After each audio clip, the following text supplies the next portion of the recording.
Did you know that you're the only one holding yourself back? Not your parents, not your partner, not your pastors, not your priests, not your ex, not your friends, and definitely not the system. I know that this is a hard truth to swallow, especially when it's easier than ever to point fingers to everyone and everything outside of ourselves. But I can tell you this, once you own this truth as your own, it's a liberating way to live. But don't get me wrong, I forget this often too. That's why I'm grateful anytime I get a gentle reminder, like this morning's meditation. That's by one of my favorite teachers on the Insight Timer app, Justin Michael Williams. And the title of today's morning meditation was Stop Holding Yourself Back, where he shared, creating transformation in your life is not just thinking positive, but also removing the inner blocks that are stopping you from getting there in the first place. This is the key. And if you can learn to unlock what is stopping you, then you are able to access the greatest gifts of your life. And you deserve that. So this practice will help you unlock and unblock you from reaching your dreams. And so he continues, imagine yourself as someone who is living the life of your dreams. If you can't think beyond your current circumstances, then how can you live them? He asks. Go there with him, even if it's blurry or incomplete, and trust whatever arises. So in this practice, he's asking you to imagine it in details. What does it look like? What does it sound like? What does it smell like? More importantly, what does it feel like? And then he asks the unblocking questions. 1. What is one habit that I'm engaged in regularly that's keeping me from reaching my vision? Remember what I talked to y'all in a previous video about having a synergistic energy exchange, aka having sex? Number 2, what's keeping me from shifting this habit or giving it up? And number 3, what part of me is making the choice to continue with this habit, even when I know it's not in my highest good? And so as I sat there in meditation, I was waiting for an answer to arise. I thought maybe I should be waking up earlier because the early bird gets the worm. But that's not necessarily true anymore since we have the internet that's running 24/7. So I started sifting through my mind, but there wasn't one that stood out to me. So I shrugged it off, stayed in the meditation, and knew that the answer would find me probably later on throughout the day. As I was making my cup of coffee, I decided to crack back open The Artist's Way by Julia Cameron. I left off on chapter 10 out of 12, and it's titled Recovering a Sense of Protection, where we search out the toxic patterns we cling to that block our creative flow. As I began reading the chapter, it states, when we are clear about who we are and what we are doing, the energy flows freely and we experience with no strain.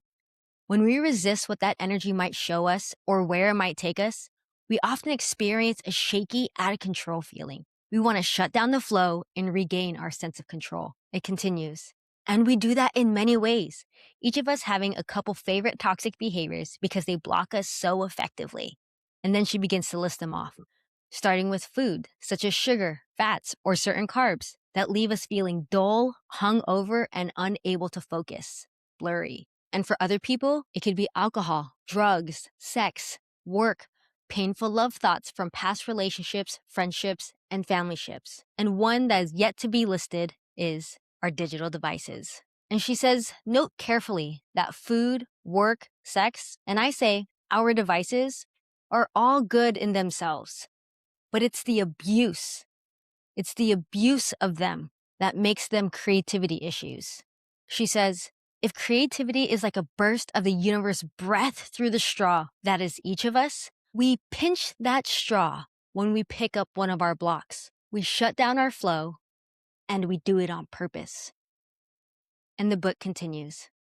By the way, if this is content that you're interested in terms of me sharing the gist of each chapter of The Artist's Way and sharing with you my journey going through the 12-week program, let me know, because I started documenting the process when I first started, and I have a few unreleased videos that I can share with all of you. And it's something that I can finish if it's something that you're interested in. Just comment Artist's Way, and if there's enough interest, I'll create that content for you. So for me, I'd say that my two favorite vices that I'm blocking myself with is food, particularly sugar, and my digital device, especially since I took on this 100-day YouTube challenge. I don't know if you know this about my story, but for the past 8 years, I've been recovering from my digital addiction.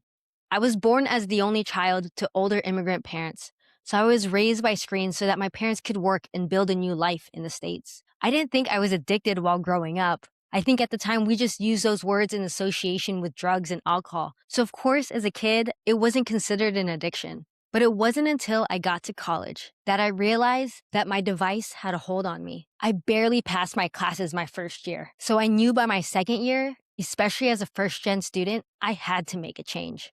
So as the story goes, I got rid of my video games, my TV, and I broke it off with my partner at the time. Because let's be honest, sometimes that can be a distraction too. And by the end of the year, my whole life changed. My grades were much better, and I was more involved than I've ever been. After graduation, the addiction picked back up again, especially when I worked as a promotions assistant in radio. Social media was showing itself that it was here to stay, and every platform was adapting to it. It wasn't until 2018 when I moved to Tucson on my own. And when you don't have any roommates and you're alone in your apartment and just left all of your friends and family back home, you may realize how much your device has a hold on you. At least that was my experience, and I knew I needed to make another change. I mean, I've done it once before, so how hard can it be? So my sobriety journey, specifically with social media and untangling myself, and let's be honest, my self-worth from this device began. And I'll tell you this, the one thing that I told myself that got me started on this path, that really kicked my excuses to the curb, is that I told myself that if I don't have a business, I don't have any business of being on social media. I know, it's pretty brash and out there, but hey, it worked for me. And so for 8 years, I dug up all the weeds to my self-worth and sifted through all the insecurity issues I could and began replanting new seeds of worthiness, of value, of enoughness, of love. And so between then and now, I'm going to be honest, but every time I popped back onto social media, I realized that I wasn't as strong and sober as I thought I was. So I'd hop back off for months or even a year at a time. So if you're seeing me right now, I realized that social media, the internet, the World Wide Web is a key component to my mission in business and in life. So that's why I'm back, because I realized that I may never fully be ready and or fully sober. This thing is addicting, but it can be managed, just like sugar, sex, and alcohol. It all depends on how you intend to use it. At least that's how I approached it. So my intent is to use it for my mission of building the Creator Leadership Academy. And I fully recognize that I'm going to stumble and fall in the process, but not nearly as much as I did 8 years ago and many years before that. And so if you're like me, and this thing has had a bigger hold on you that you would like to admit, but you're ready to take action and to de-vice yourself, get it? De-vice? Okay. But for real, if you're just ready to have a different kind of relationship with your device, where you're using it instead of it using you, I'd love to support you with that. So if that's something that you're interested in, check out my offer called Outwitting Your Device in my Stan Store link below, where I give you practical steps to set up your device that's so easy that even your grandma, your lala, or your nana can do it. So what's your favorite creative blocker? Is it alcohol? Is it food? Is it romantic relationships? Is it continuously learning and not enough doing? That was another one of mine. Or is it like a lot of us, our digital devices? If you dare to share, I would also like for you to add, what's the next best action step that you're going to take to stop sabotaging yourself? So for instance, my partner and I had to be honest with ourselves. We were on social media a little bit more than we would like, and we noticed it because of the way that we were interacting with each other. And so we did 3 things. So we created a strategy of how we can hold each other accountable, that we would only check it in the afternoon, anywhere between the hours of 1 and 5 p.m. for only 1 hour. And that the next best action step we can do is delete Instagram in that moment. So that's what we did. So that's just to give you an idea of what you can share in the comments. If you want to learn more about how you can break your digital addiction and finally put a death to your digital distraction once and for all, then stay tuned. I'll be sharing with you what worked for me during the past 8 years of this journey so that hopefully you can get a hold of it in way less time than I did. I hope this video helps you on your journey. Thanks for watching, and I'll see you in the next video. Bye now. Oh yeah, and for the fast action takers, if you'd like support in sticking to your plan, I also have an accountability buddy offer called the SideQuest Sidekick, where they're designed as short, focused sprints, anywhere between 1 week to 60 days, where I'll show up, check in, and not let you ghost your goals. So if you want more information on that, You can check it out in my Stan store. I look forward to supporting you on your side quest and your mission.